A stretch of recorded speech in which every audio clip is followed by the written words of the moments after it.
राजाओं की दूसरी पुस्तक 23वां अध्याय। कुल वचन 37। वह वाचा का नवीनीकरण करता है। राजा ने यहूदा और यरूशलेम के सब पुरनियों को अपने पास इकट्ठा बुलवाया और राजा यहूदा के सब लोगों और यरूशलेम के सब निवासियों और याजकों और नबियों वरन छोटे बड़े सारी प्रजा के लोगों को संग लेकर यहोवा के भवन में गया। तब उसने जो वाचा की पुस्तक यहोवा के भवन में मिली थी उसकी सब बातें उनको पढ़कर सुनाई। तब राजा ने खंबे के पास खड़ा होकर यहोवा से इस आशय की वाचा बांधी कि मैं यहोवा के पीछे पीछे चलूंगा और अपने सारे मन और सारे प्राण से उसकी आज्ञाएं, चितौनियां और विधियों का नित पालन किया करूंगा और इस वाचा की बातों को जो इस पुस्तक में लिखी है पूरी करूंगा। और सब प्रजा वाचा में संभागी हुई। वह देश को दोष मुक्त करता है।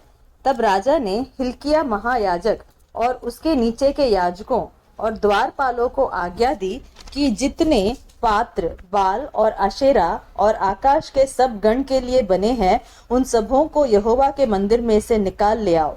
तब उसने उनको यरूशलेम के बाहर किद्रोन के खेतों में फूंक कर उनकी राख बेतेल को पहुंचा दी। और जिन पुजारियों को यहूदा के राजाओं ने यहूदा के नगरों के ऊंचे स्थानों में और यरूशलेम के आसपास के स्थानों में धूप जलाने के लिए ठहराया था उनको, और जो बाल और सूर्य चंद्रमा राशि चक्र और आकाश के कुल गण को धूप जलाते थे उनको भी राजा ने दूर कर दिया। और वह अशेरा को यहोवा के भवन में से निकालकर यरूशलेम के बाहर किद्रोन नाले में लिवा ले गया और वही उसको फूंक दिया और पीस कर बुकनी कर दिया। तब वह बुकनी साधारण लोगों की कब्रों पर फेंक दी। फिर पुरुषगामियों के घर जो यहोवा के भवन में थे, जहां स्त्रियां अशेरा के लिए पर्दे बुना करती थी, उनको उसने ढा दिया। और उसने यहूदा के सब नगरों से याजकों को बुलवाकर गेबा से बेरशेबा तक के उन ऊंचे स्थानों को जहां उन याजकों ने धूप जलाया था अशुद्ध कर दिया। और फाटकों के ऊंचे स्थान अर्थात जो स्थान नगर के यहोशू नाम हाकिम के फाटक पर थे और नगर के फाटक के भीतर जाने वाले की बाई ओर थे, उनको उसने ढा दिया। तो भी ऊंचे स्थानों के याजक यरूशलेम में यहोवा की वेदी के पास न आए। वे अखमीरी रोटी अपने भाइयों के साथ खाते थे। फिर उसने तोपेत को जो हिन्नोम वंशियों की तराई में था अशुद्ध कर दिया, ताकि कोई अपने बेटे व बेटी को मोलेक के लिए आग में होम करके न चढ़ाए। और जो घोड़े यहूदा के राजाओं ने सूर्य को अर्पण करके यहोवा के भवन के द्वार पर नतन मेलेक नाम खोजे की बाहर की कोठरी में रखे थे, उनको उसने दूर किया और सूर्य के रथों को आग में फूंक दिया। और आहाज की अटारी की छत पर जो वेदियां यहूदा के राजाओं की बनाई हुई थी और जो वेदियां मनश्शे ने यहोवा के भवन के दोनों आंगनों में बनाई थी, उनको राजा ने ढाक कर पीस डाला और उनकी बुकनी किद्रोन नाले में फेंक दी। और जो ऊंचे स्थान इस्राएल के राजा सुलेमान ने यरूशलेम की पूर्व की ओर और विकारी नाम पहाड़ी की दक्षिण अलंग अश्तोरेत नाम सिदोनियों की घिनौनी देवी और कमोश नाम मुआबियों के घिनौने देवता के लिए बनवाए थे, उनको राजा ने अशुद्ध कर दिया। और उसने लाठों को तोड़ दिया और अशेरों को काट डाला और उनके स्थान मनुष्यों की हड्डियों से भर दिए। फिर बेतेल में जो वेदी थी और जो ऊंचा स्थान नबात के पुत्र यारोबाम ने बनाया था, जिसने इसराइल से पाप कराया था, उस वेदी और उस ऊंचे स्थान को उसने ढा दिया और ऊंचे स्थान को फूंक कर बुकनी कर दिया और अशेरा को फूंक दिया।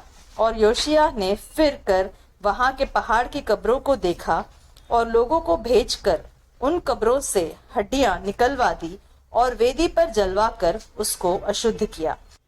यह यहोवा के उस वचन के अनुसार हुआ जो परमेश्वर के उस भक्त ने पुकार कर कहा था, जिसने इन्हीं बातों की चर्चा की थी।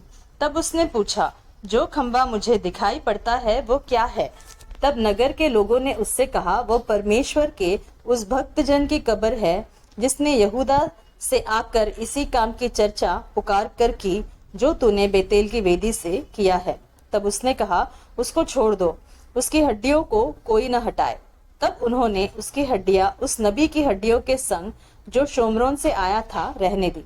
फिर ऊंचे स्थान के जितने भवन शोमरोन के नगरों में थे, जिनको इसराइल के राजाओं ने बनाकर यहोवा को रिस दिलाई थी, उन सबों को योशिय्याह ने गिरा दिया, और जैसा जैसा उसने बेतेल में किया था वैसा वैसा उनसे भी किया। और उन ऊंचे स्थानों के जितने याजक वहां थे, उन सबों को उसने उन्हीं वेदियों पर बलि किया और उन पर मनुष्यों की हड्डियां जलाकर यरूशलेम को लौट गया। और राजा ने सारी प्रजा के लोगों को आज्ञा दी कि इस वाचा की पुस्तक में जो कुछ लिखा है उसके अनुसार अपने परमेश्वर यहोवा के लिए फसह का पर्व मानो। निश्चय ऐसा फसह न तो न्यायों के दिनों में माना गया था जो इसराइल का न्याय करते थे, और न इसराइल व यहूदा के राजाओं के दिनों में माना गया था। राजा योशिय्याह के 18वें वर्ष में यहोवा के लिए यरूशलेम में यह फसह माना गया। फिर ओझे, भूत सिद्धि वाले, गृह देवता, मूर्ते और जितनी घिनौनी वस्तुएं यहूदा देश और यरूशलेम में जहां कहीं दिखाई पड़ी, उन सबों को योशिय्याह ने इस मनसा से नाश किया कि व्यवस्था की जो बातें उस पुस्तक में लिखी थी, जो हिल्किय्याह याजक को यहोवा के भवन में मिली थी, उनको वह पूरी करे।